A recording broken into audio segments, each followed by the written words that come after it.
I'm divorcing you, you fool. My husband shouted over the phone just as I had returned from a business trip. I've put up with you so much until now, but I've reached my breaking point. If you don't want a divorce, apologize now. Understand? Yeah, I got it. But instead of heading to where my husband was, at my in-laws' place, I went somewhere else. My name is Sophie, 28 years old. I married my husband David, who was 2 years my senior 3 years ago. To put it bluntly, my husband is the son of my company's future CEO. I originally worked for a different company, but after marrying David, I changed jobs. Since then, I've been working hard as an employee at my husband's company, preparing to become the next CEO's wife. He hesitated about me working at the same company, but there was no arguing with an order from the current CEO, his father. My work is demanding, and long business trips are the norm. We've been waiting to have a child, but the environment is just not relaxed enough to allow for a leisurely pregnancy. Lately, the relationship with my husband has been less than stellar. In fact, it's been deteriorating. We're both too busy, and we often end up arguing over trivial matters. Just the other day, my husband yelled at me as I was about to leave for work. Hey, Sophie, why didn't you wake me up at the time I told you? I did wake you up several times, David. You yelled at me not to disturb you and that you'd wake up on your own, so I just went and prepared breakfast. What? I never said anything like that. Stop lying. I'm not lying. I tried to wake you up at least 20 times, and your alarm was blaring the whole time. You can't imagine what's going to happen if I'm late today. I'll get chewed out by my dad again. Why do I have to be the one who gets yelled at when it's his fault for not waking up? I initially tolerated my husband's irrational scolding, but I finally began to push back. Because of this, we had a huge fight recently where he declared, I want a divorce. Since our in-laws intervened, we were saved from such a major incident. Nevertheless, I was increasingly getting fed up with him throwing around the word divorce at every little issue. One day, while I was preparing for a business trip, my husband approached me with a sullen expression. Hey, Sophie, you're off on another trip, huh? Seemingly dissatisfied with my frequent business trips, my husband always derides them as trips. I responded, exasperated. It's not a trip, it's a business trip. Why do you keep making me repeat the same thing? Must be nice always going on trips and neglecting the housework. You're probably just going sightseeing after pushing all the house chores on me, right? Listen, that's enough. This is for your company, you know? Why can't you just accept that it's a business trip?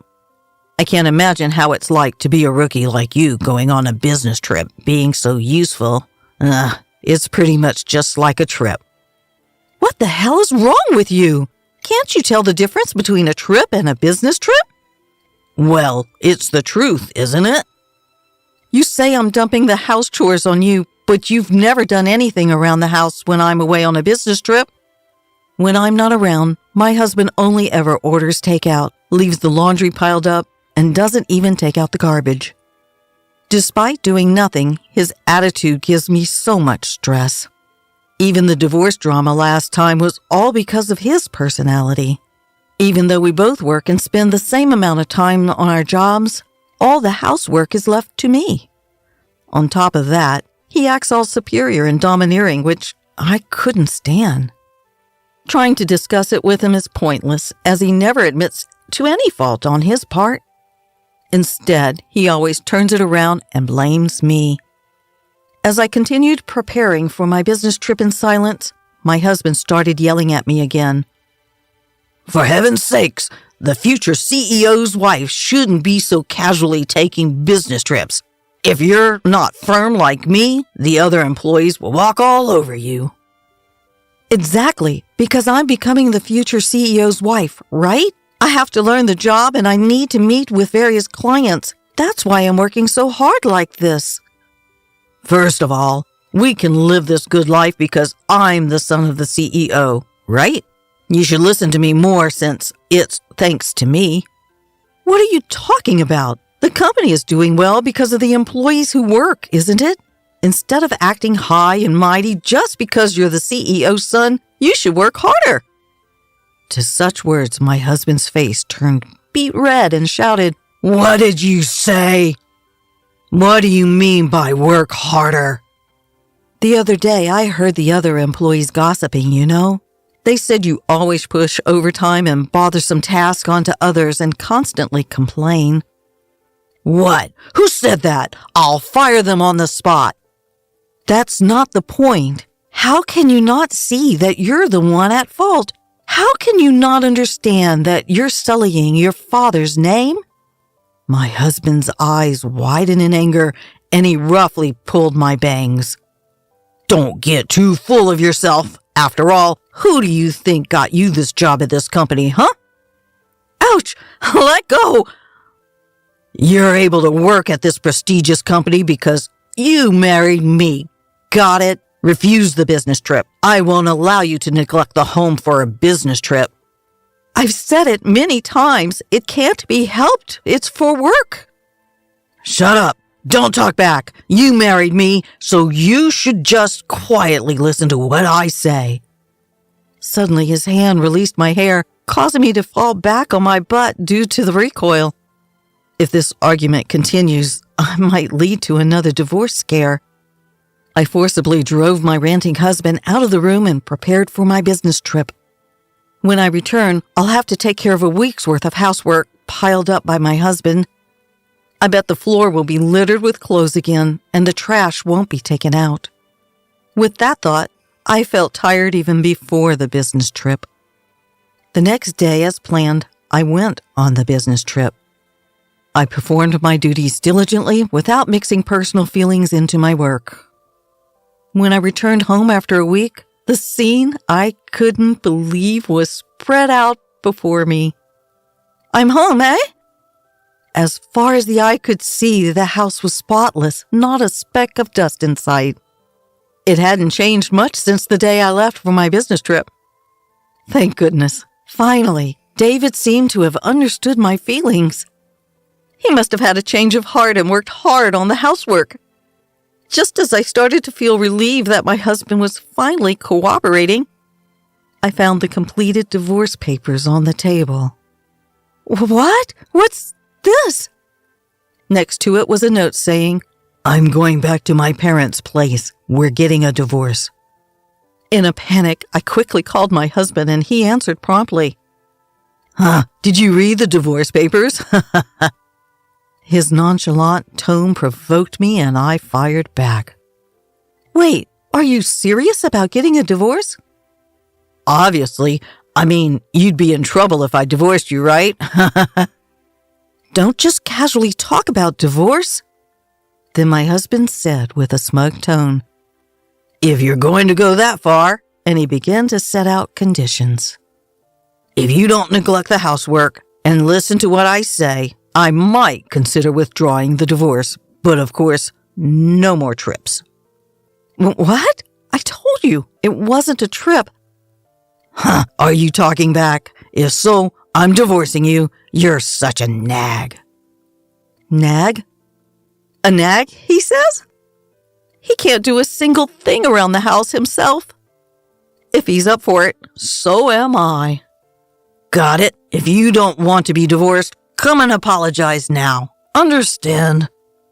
Holding back my urge to yell back, I replied calmly, "Okay, I understand."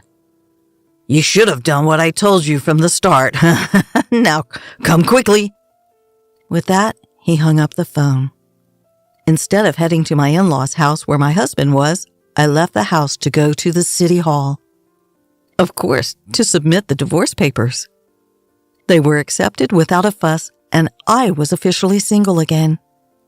3 hours later, while packing up at home, my ex-husband came back with his mother, probably impatient with my no-show. As soon as they saw me, they started hurling insults. "Hey, how long are you going to keep me waiting?" "That's right. You're a failure as a wife, yet you're out having fun. You should be looking after David." "Looking after? How old is David? He's older than me, isn't he?" As I retorted, their brows furrowed in anger. Shut up, stop being stubborn, and apologize quickly. We'll really get a divorce. If you're the one who'll be in trouble if we get divorced, Sophie, you could have been the wife of the next company's president, and you're okay with that attitude? And you, if you divorce me, you won't be able to live in this lavish lifestyle. Are you okay with that? Well, I didn't think you were a good match for David in the first place, so I really don't care. At my loss for words, my ex-husband showed a devilish grin. Got it. This is your last chance. If you don't apologize now, we're getting a divorce. I'll kick you out of the company too. Make up your mind quickly. At that moment, anger surged through me like a fireball. I had to let him know he didn't understand the situation he was in. We're already divorced, you know? What? Just as you wished. I've already submitted the divorce papers and they've been accepted, meaning I'm no longer your wife. What? Her ex-husband and mother-in-law just stood there, mouths agape. After a moment of silence, he finally found his voice. What are you talking about? This is a joke, right? There's no way you'd... Why would I lie? If you don't believe me, why don't you check the records yourself? No way! Suddenly, the mother-in-law who'd been listening started to shout. Wait, Sophie! What have you done? You've put divorce on David's record? Our future CEO? It was your son who handed me the divorce papers first. All I did was submitted them. Stop making excuses. Cancel the divorce immediately. Do you understand? I'm sorry, but once the divorce papers have been accepted, they can't be canceled. Besides, I have no intention of canceling. What? The mother-in-law was at a loss for words, and the ex-husband just hung his head. Ignoring those two, I spat.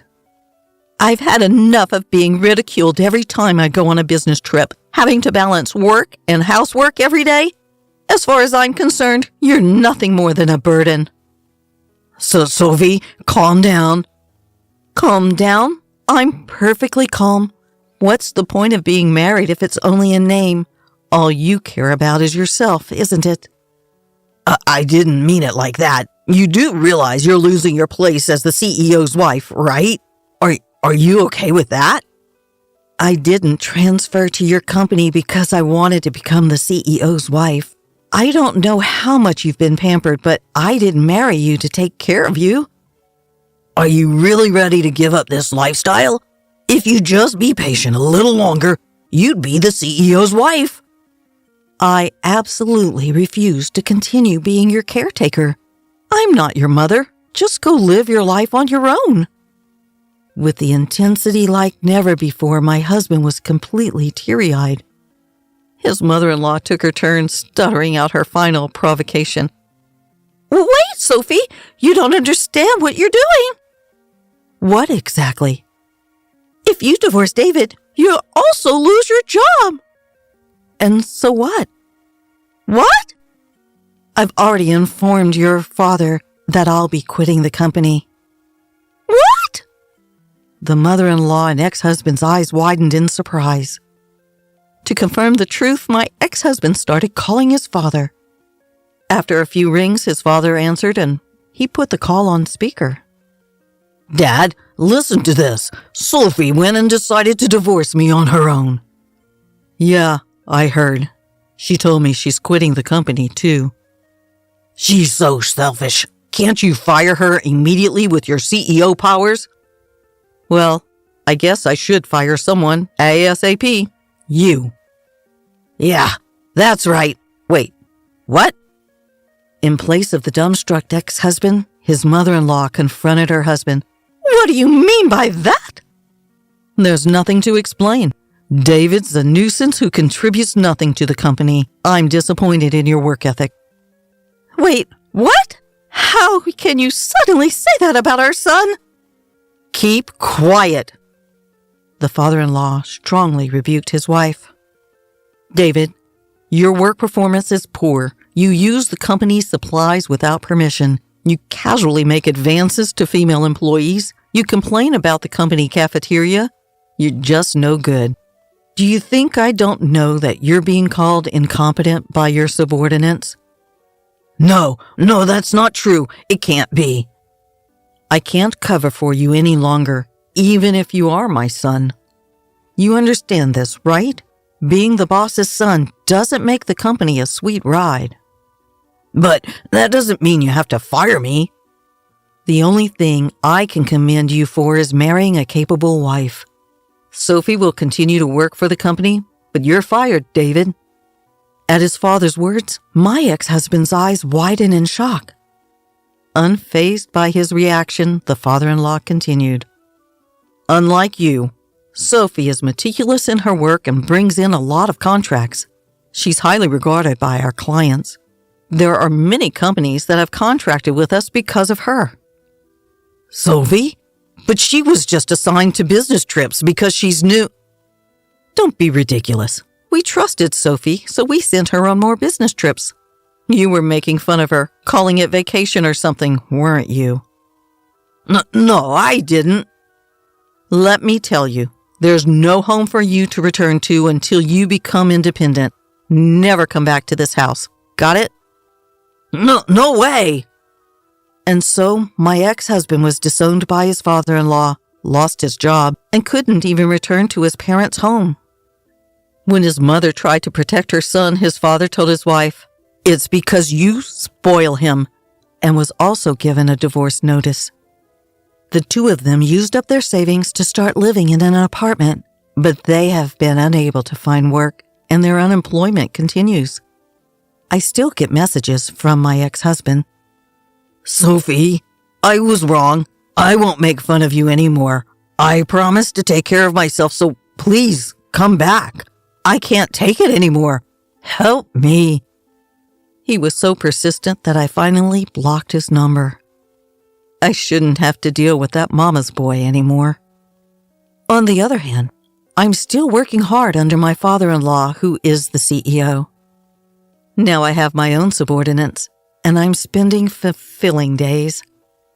It's really good that my father-in-law is an understanding manager. From now on, I want to strive towards my goals without being trapped in meaningless family relationships.